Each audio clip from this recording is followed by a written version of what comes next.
हरे कृष्णा। रामायण के उत्तरार्ध में एक वक्त ऐसा भी आता है जब विष्णु अवतार राम और स्वयं महादेव के बीच न चाहते हुए भी भयंकर युद्ध होता है। आखिर क्यों होता है ये युद्ध और क्या निकलता है इसका परिणाम? आइए जानते हैं इस वीडियो के माध्यम से।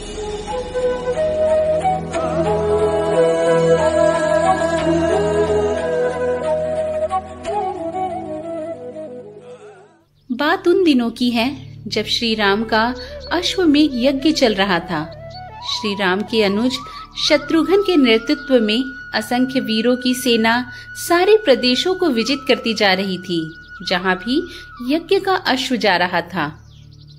इस क्रम में कई राजाओं के द्वारा यज्ञ का घोड़ा पकड़ा गया, लेकिन अयोध्या की सेना के आगे उन्हें झुकना पड़ा। शत्रुघ्न के अलावा सेना में हनुमान, सुग्रीव और भरत के पुत्र पुष्कल सहित कई महारथी उपस्थित थे, जिन्हें जीतना देवताओं के लिए भी संभव नहीं था। कई जगह भ्रमण करने के बाद यज्ञ का घोड़ा देवपुर पहुंचा, जहां राजा वीरमणि का राज्य था। राजा वीरमणि अति धर्मनिष्ठ तथा श्री राम और महादेव के अनन्य भक्त थे। उनके दो पुत्र रुक्मांगद और शुभांगद वीरों में श्रेष्ठ थे। राजा वीरमणि के भाई वीर सिंह भी एक महारथी थे। राजा वीरमणि ने भगवान रुद्र की तपस्या कर उन्हें प्रसन्न किया और महादेव ने उन्हें उनकी और उनके पूरे राज्य की रक्षा का वरदान दिया।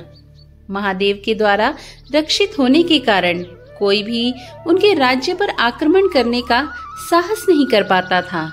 जब अश्व उनके राज्य में पहुंचा तो राजा वीरमणि के पुत्र रुक्मांगद ने उसे बंदी बना लिया और अयोध्या के साधारण सैनिकों से कहा, यज्ञ का घोड़ा उनके पास है, इसलिए वे जाकर शत्रुघ्न से कहें कि विधिवत युद्ध कर वो अपना अश्व छुड़ा ले।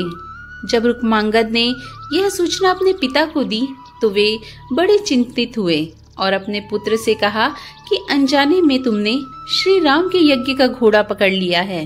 श्री राम हमारे मित्र हैं और उनसे शत्रुता करने का कोई औचित्य नहीं, इसलिए तुम यज्ञ का घोड़ा वापस लौटाओ। इस पर रुक्मांगद ने कहा कि हे पिताश्री, मैंने तो उन्हें युद्ध की चुनौती भी दे दी है, अतः अब उन्हें बिना युद्ध के अश्व लौटाना हमारा और उनका दोनों का अपमान होगा। अब तो जो हो गया है उसे बदला नहीं जा सकता, इसलिए आप मुझे युद्ध की आज्ञा दें। पुत्र की बात सुनकर वीरमणि ने उसे सेना सुसज्जित करने की आज्ञा दे दी। राजा वीरमणि अपने भाई वीर सिंह और अपने दोनों पुत्रों के साथ विशाल सेना लेकर युद्ध क्षेत्र में आ गए। इधर जब शत्रुघ्न को सूचना मिली कि उनके यज्ञ का घोड़ा बंदी बना लिया गया है तो वे बहुत क्रोधित हुए और अपनी पूरी सेना के साथ युद्ध के लिए युद्ध क्षेत्र में आ गए।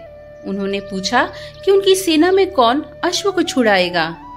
तो भरत के पुत्र पुष्कल ने कहा कि तातश्री, आप चिंता न करें, आपके आशीर्वाद और श्री राम के प्रताप से मैं आज ही इन सभी योद्धाओं को मारकर अश्व को मुक्त कराता हूँ। वे दोनों इसी प्रकार बात कर रहे थे कि पवनसूत हनुमान ने कहा कि राजा वीरमणि के राज्य पर आक्रमण करना स्वयं परमपिता ब्रह्मा के लिए भी कठिन है, क्योंकि ये नगरी महाकाल द्वारा रक्षित है। अतः उचित यही होगा कि हमें पहले बातचीत के द्वारा राजा वीरमणि को समझाना चाहिए, और अगर हम ना समझा पाए तो हमें श्री राम जी को सूचित करना चाहिए। राजा वीरमणि श्री राम का बहुत आदर करते हैं, इसलिए वे उनकी बात नहीं टाल पाएंगे। हनुमान की बात सुनकर शत्रुघ्न बोले कि हमारे रहते अगर श्री राम को युद्ध भूमि में आना पड़े तो ये हमारे लिए अत्यंत लज्जा की बात है। अब जो भी हो, हमें युद्ध तो करना ही पड़ेगा। यह कहकर वे सेना सहित युद्ध भूमि में पहुंच गए। उनके मध्य भयानक युद्ध छिड़ गया। भरत पुत्र पुष्कल सीधा जाकर राजा वीरमणि से भिड़ गए। दोनों अतुलनीय वीर थे। वे दोनों तरह तरह के शास्त्रार्थों का प्रयोग करने लगे। हनुमान राजा वीरमणि के भाई महापराक्रमी वीर सिंह से युद्ध करने लगे। रुक्मांगद और शुभांगद ने शत्रुघ्न पर धावा बोल दिया। पुष्कल और वीरमणि में बड़ा घमासान युद्ध हुआ। अंत में पुष्कल ने वीरमणि पर 8 नाराज बाणों से वार किया। इस वार को राजा वीरमणि सह नहीं पाए और मूर्छित होकर अपने रथ से नीचे गिर पड़े। वीर सिंह ने हनुमान पर कई अस्त्रों का प्रयोग किया, पर उन्हें कोई हानि न पहुंचा सके। हनुमान ने एक विकट पेड़ से वीर सिंह पर वार किया। इससे वीर सिंह रक्त वमन करते हुए मूर्छित हो गए।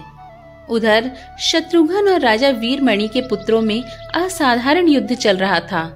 अंत में कोई चारा न देखकर शत्रुघ्न ने दोनों भाइयों को नागपाश से बांध दिया।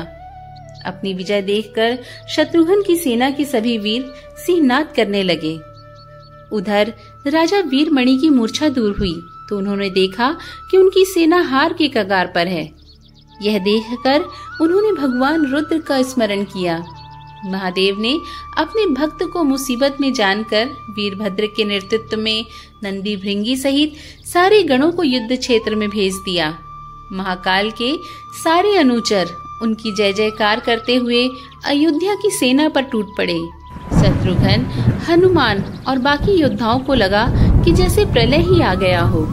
जब उन्होंने भयानक मुख वाले रुद्रावतार वीरभद्र, नंदी, भृंगी सहित महादेव की सेना देखी तो सारे सैनिक भय से कांप उठे।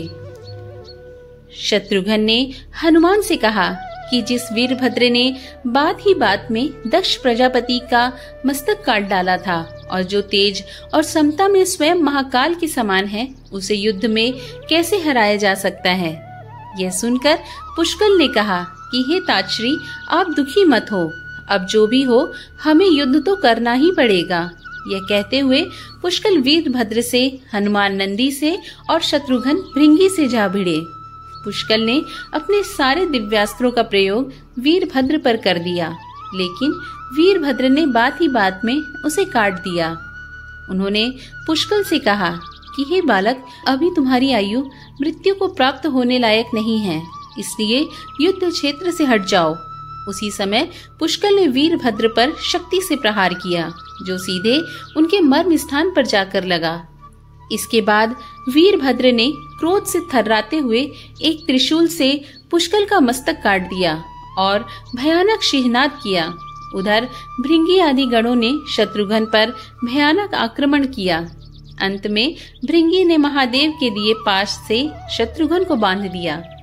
हनुमान अपनी पूरी शक्ति से नंदी से युद्ध कर रहे थे। उन दोनों ने ऐसा युद्ध किया जैसा पहले किसी ने नहीं किया था। दोनों श्री राम के भक्त थे और महादेव के तेज से उत्पन्न हुए थे। काफी देर लड़ने के बाद कोई उपाय न देखकर नंदी ने शिवास्त्र का प्रयोग कर हनुमान को पराभूत कर दिया। अयोध्या की सेना की हार देखकर राजा वीरमणि की सेना में जबरदस्त उत्साह आ गया और वे बाकी बचे सैनिकों पर टूट पड़े। यह देखकर हनुमान ने शत्रुघ्न से कहा कि मैंने आपसे पहले ही कहा था कि ये नगरी महाकाल द्वारा रक्षित है, लेकिन आपने मेरी बात नहीं मानी। अब इस संकट से बचाव का एक ही उपाय है कि हम सब श्री राम को याद करें। ऐसा सुनते ही सभी सैनिक शत्रुघ्न और हनुमान सहित श्री राम को याद करने लगे। अपने भक्तों की पुकार सुनकर श्री राम तत्काल ही लक्ष्मण और भरत के साथ वहां आ गए।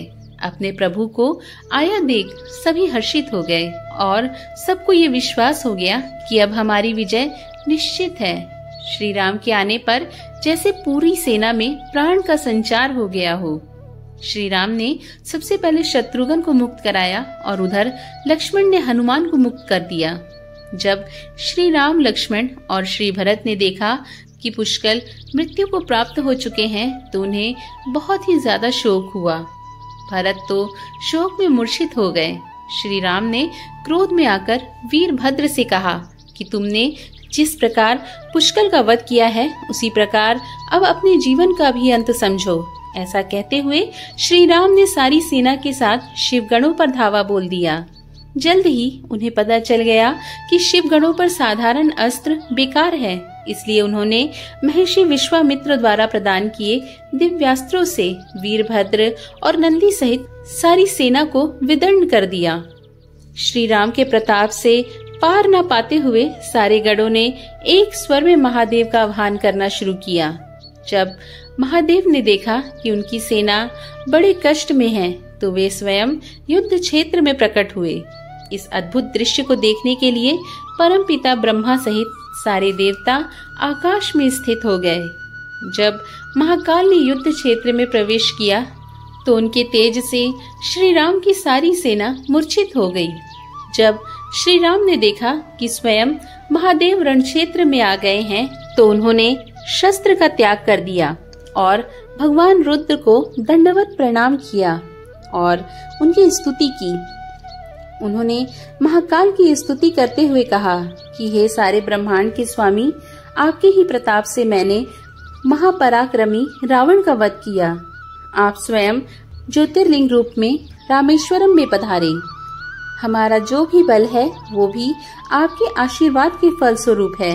ये जो अश्वमेध यज्ञ मैंने किया है वो भी आपकी ही इच्छा से हो रहा है, इसलिए हम पर कृपा करें और इस युद्ध का अंत करें।